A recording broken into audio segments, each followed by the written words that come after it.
वालेकुम गाइस। आज मैं आपको बताने जा रहा हूँ कि आपके मरने के बाद भी आपकी आईडी आप कंट्रोल कर सकते हो।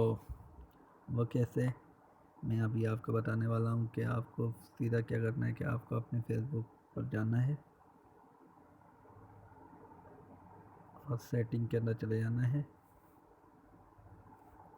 सेटिंग के अंदर जाकर सेटिंग के अंदर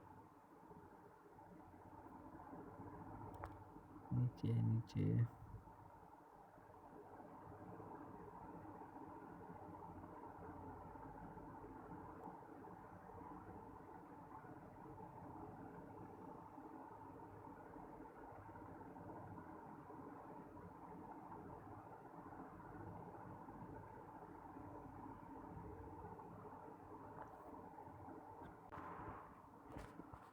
ये जो ऑप्शन नज़र आ रहा है आपको, इस वाले ऑप्शन के अंदर चले जाना है और आप जिस दोस्त को भी आप अपनी आईडी सौंप के जाना चाहते हो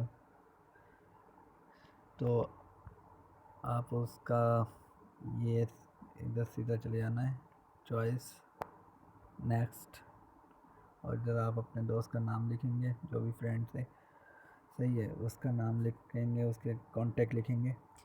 तो इसमें ये है कि सर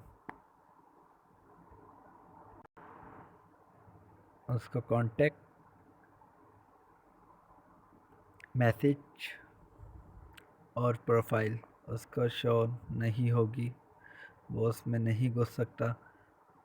वो आपकी मैसेज जो है कर सकता है, कोई पॉज कर सकता है अच्छी सी और डिलीट कर सकता है। शुक्रिया।